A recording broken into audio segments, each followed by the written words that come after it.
네, 여러분 안녕하십니까? 검찰이 김건희 여사가 도이치모터스 주가 조작에 관여한 그런 통화 내역을 검찰이 확보했다고 합니다. 더더군다나 수익이 발생하면 40%를 운용사에게 줄 것이다. 수익의 40% 이렇게 약속을 하는 그러한 통화 내역도 밝혀져서 검찰이 이미 확보를 했다라고 합니다.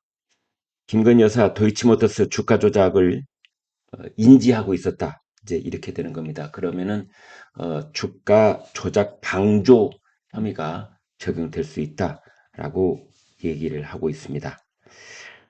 그런 증거를 이제 검찰이 확보했다 이렇게 보고 있는데요.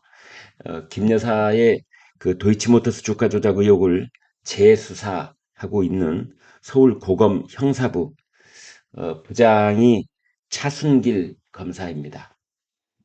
최근 압수수색을 했는데 김 여사가 증권사 직원과 통화한 녹음 파일을 대량 확보를 했다고 합니다. 이 녹음 파일에는 김건희 여사가 자신의 계좌를 운영한 블랙펄 인베스트먼트, 블랙펄 인베스트먼트라는 그 운용사에 40%가량의 수익을 배분하기로 했다. 이렇게 언급하는 내용, 그리고 도이치모터스 주가가 관리되고 있다라는 취지로 말하는 내용까지 담겼다고 합니다. 블랙펄 인베스트먼트는 이 도이치모터스의 2차 작전 2010년에서 2012년 이 주가 조작 작전을 주도한 컨트롤 타워로 지목된 곳이기도 합니다. 검찰이 확보한 이 녹음 파일은 김건희 여사하고 증권사 직원 간에 이루어진 2009년에서 2011년 통화 내용들입니다. 주가 조작 혐의의 공소시효가 이미 지나버린 1차 작전, 그러니까 2009년에서 2010년 그 기간은 물론이고 2차 작전 시기가 포함되어 있는 만큼 이제 검찰은 이 녹음 파일이 김 여사의 혐의를 입증할 주요 단서가 될 것이다. 이렇게 보고 있습니다. 이것이 구체적으로 입증이 되면 아까 말씀드린 것처럼 주가 조작 방조 혐의가 적용될 수 있습니다. 이제 검찰은 김 여사가 블랙펄 인베스트먼트의 40% 수익 배분을 약속한 배경에 대해서도 추가 수사가 필요하다 보고 있습니다. 블랙펄 인베스트먼트 측에 자신의 계좌 운영을 맡긴 대가로 수익금 중에 상당 비율을 성과금, 이 성과금으로 지급하려 했을 가능성이 있다. 이렇게 보는 겁니다. 자산관리사에게 주식 계좌 운용을 맡길 경우 합의에 따라 투자 수익 중에 일부를 관리사에게 지급하는 약정을 맺는 경우가 흔합니다. 그런데 그 비율을 40%까지 약속하는 건 매우 이례적입니다. 그래서 김 여사와 블랙펄 인베스트먼트 사이에 모종의 거래나 대가가 있었을 것으로 제 검찰은 그렇게 보고 있습니다.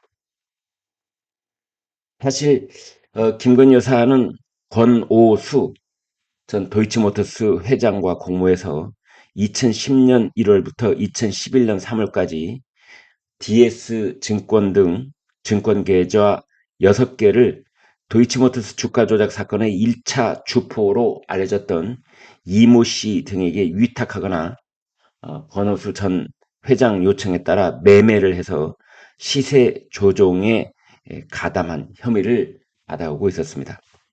하지만 중앙지검 수사팀은 김 여사의 미래에셋 증권 계좌 등 3개 계좌가 주가 조작에 동원된 사실은 확인됐지만 김건희 여사가 주가 조작 사실을 인지했거나 주가 조작 일당과 사전에 연락한 뒤 시세 조정을 위한 주식을 거래한 사실을 뒷받침할 만한 증거가 불충분하다 이렇게 판단을 해서 지난해 10월 김건희 여사를 불기소 처분한 바 있습니다. 당시 수사팀들은 이렇게 말했습니다. 브리핑을 했었는데요. 김건희 여사가 주가 조작 주범들과 공모를 했다거나 그들의 범행을 인식 또는 예견하면서 계좌 관리를 위탁하거나 주식 매매 주문을 하는 등 범행에 가담했다는 점을 인정하기 어려워서 기소할 수 없다는 결론에 이르렀다. 뭐 이렇게 설명을 한 바 있습니다. 그런데 이번에 서울 고검이 재수사에 착수한 지 한 달 만에 이런 핵심 정황 증거를 확보를 한 겁니다. 그래서 기존 1, 2차 수사팀이 놓치고 있었다.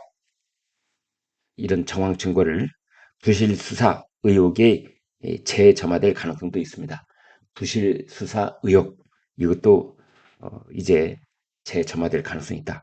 김건희 여사의 도이치모터스 주가 조작 의혹은 2020년 4월 지금부터 5년 전입니다. 고발장이 접수된 문재인 윤석열 정부에서 4년 넘게 수사가 이루어져 있습니다.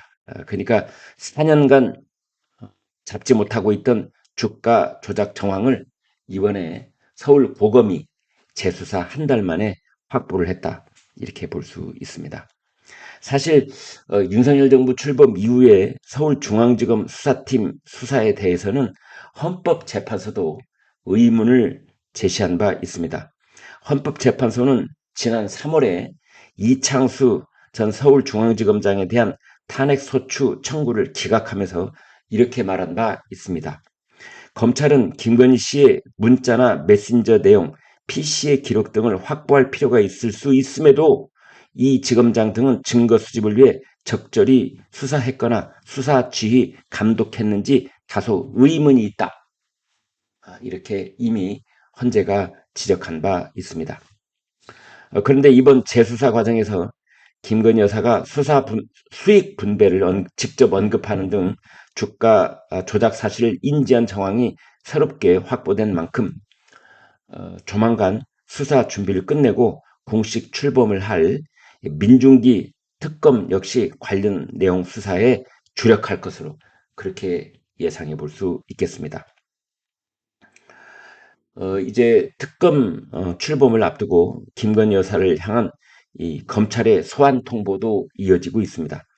윤석열 전 대통령 부부의 공천 개입 의혹을 수사 중인 서울중앙지검의 명태균 의혹 전담 수사팀 팀장 이지형 차장검사 지난 16일 그제 김건희 여사에게 3차 출석 요구서를 발송을 했습니다. 그런데 김건희 여사 측은 검찰이 출석 요구서를 보낸 지 불과 몇 시간 뒤 김건희 여사가 서울 아산병원에 입원했다고 밝혔습니다. 김건희 여사는 기존의 내과, 외과 질환이 악화를 한 데다가 최근에는 극심한 우울증이 다시 도져서 아주 고통을 받고 있다. 이렇게 알려져 있습니다. 김건희 여사 측은 민중기 특검팀이 관련 의혹을 수사할 예정인 만큼 지금 단계에서 검찰 조사에 응할 필요는 없다. 이런 기존 입장을 보이는 것으로 알려졌습니다. 네, 여러분 고맙습니다.